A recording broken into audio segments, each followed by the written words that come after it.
گربوونەوەی ناڕازی هاوڵاتیانی بەشێک لە گوندەکانی ناحیەی بالیسانە بەهۆی خراپی ڕێگاوبان و کەمی خزمەتگوزاری هاوڵاتیان بۆ ماوەی چەند کاتژمێرێک ڕێگای سەرەکی نێوان ئیداری ڕاپەڕین و پارێزگای هەولێریان بەڕووی بارهەڵگرەکاندا داخست.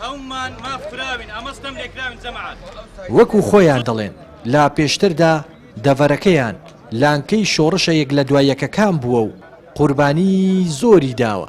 ئێستاش لە سایەی حکومڕانی کوردیدا بەدەست نەبوونی خزمەتگوزاریە سەرەتاییەکانەوە دەناڵێنن. هەمومان ئاگادارین ئەم دۆری بالیسانە بە هەموو گوندەکانیەوە لە هەموو شۆڕشەکان لانکەی شۆڕش بووە، ماڵی پێشمەرگەکان بووە، جێگای سەرکردایەتی و شۆڕش و سەرکردەکان بووە. آخر هەمووی بۆ ئەوە بوو شۆڕش سەرکەوێت و ئیسراحەت بکەین. شۆڕش سەرکەوت، ئێمەش ئیسراحەتمان نەکرد، تەنها شت بۆمان کرا بێت وعد و وعودی بەتاڵ و هیچە. بۆیە ئێمەش حەقی خۆمانە لە مافی خۆمان بپرسین. یەکەم فەرشکردنی ڕێگای سەرەکی دۆری بالیسان کە نزیکەی 7 کیلۆمەترە و لەو 7 کیلۆمەترە 2 کیلۆمەتری بکرێتە دوو ساید.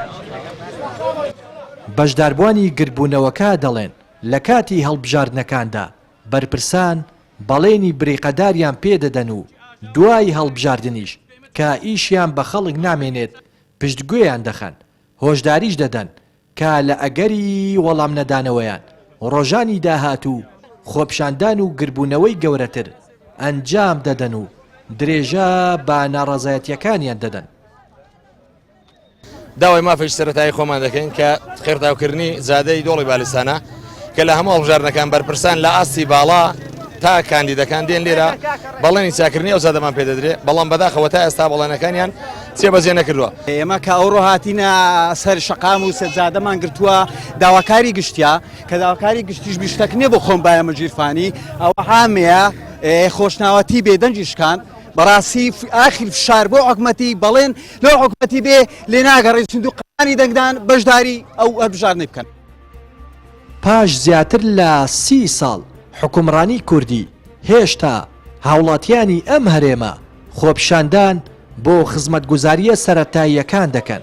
نۆ کابینەی یەک لە دوایەکی حکوومەتی هەرێم تا ئێستا نەیتوانیوە سەرەتاییترین مافەکانی خەڵک دابین بکەن.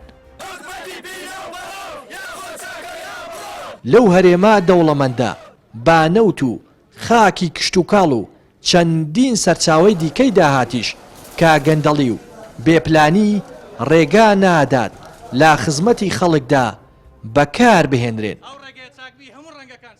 لا دەڤەری خۆشناوەتی لا ناحیەی بالیسانەوە ڕێناس ئەرسەلان کەناڵی پەیام.